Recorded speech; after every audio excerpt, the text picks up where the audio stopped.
I'm Bree. I'm your occupational therapist, and what brings you in to see me today?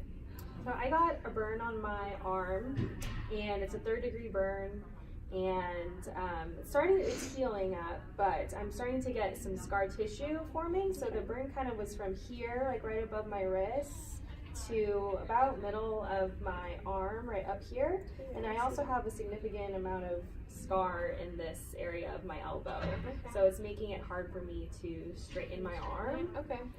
Yeah, I see that the doctor had ordered orthosis for you to wear, and so we're going to go ahead and make one of those for you to kind of put it in a straightened position to hopefully prevent the contractures from happening and that scar tissue buildup, so you're able to fully extend your arm. And it might be a little big and uncomfortable at first, but we just want to have you wear it like a couple times throughout the day to straighten that muscle back out so it doesn't get stiff in that position. Sounds good. This is the instructional video for an arm-based elbow extension orthosis. For this orthosis, we chose a smooth, non-perforated Orfit material. The material was of 3 out of 32 inch thickness, had moderate resistance to stretch, and a moderate degree of rigidity. In addition to this, some other features of the material included slow activation time, memory, non-translucency, and a non-stick coating. We use this thermoplastic material because it is rigid enough to prevent the client from going into flexion, which could cause contractions if left in that position. However, it is still thin and lightweight enough so that it does not weigh down the client's arm. For our pattern, we wanted to ensure that the orthosis went up 2/3 of the length of the humerus and down to include the forearm as well. We use the medial and lateral epicondyle as well as the radial and ulnar side of the forearm and the medial and lateral sides of the humerus as landmarks to create our pattern. Before creating the orthosis, we thought it would be a good idea to prep the tissues because the client will be stiff due to scar tissue. In order to do this, use appropriate modalities such as heat and stretching to bring the elbow in as much extension as possible for optimal molding position. While forming orthotic material to the client, position the client with forearm in supination and elbow in extension. Forearm can be rested on a tabletop to allow gravity to mold material to the arm.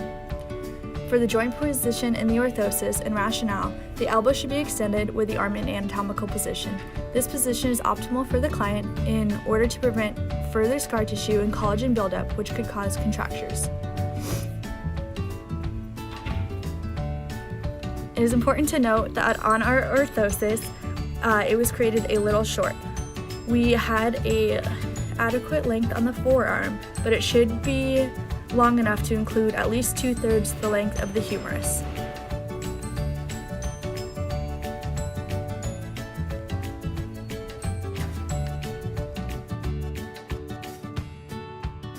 Trim orthosis in order to create the optimal fit for your client.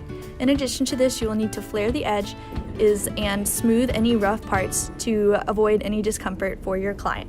In addition to this, add 3 straps, 1 just distal to the cubital fossa, and 1 over the forearm, and 1 on the humerus. All right, I have your orthosis that I made for you.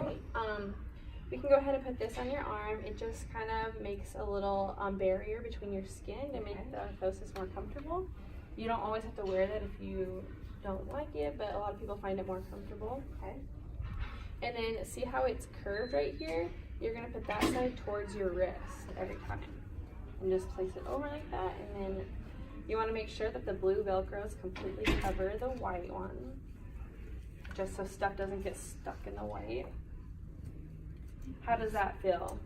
You know, it's a little uncomfortable. It's like a little tight. I feel like it's really pulling on my skin. And at first, you might notice that, especially after a couple minutes of wearing it, that it might kind of be a little sore from being stretched out. And that's because that scar has made you want to flex your arm for most of the day. So having you wear that about 2 to 3 times a day for around 30 minutes, just to like get it in the stretch position, it'll get easier as you do it more, and that scar becomes a little more stretched out. But the first couple times it might be a little uncomfortable, just because you're used to going like this.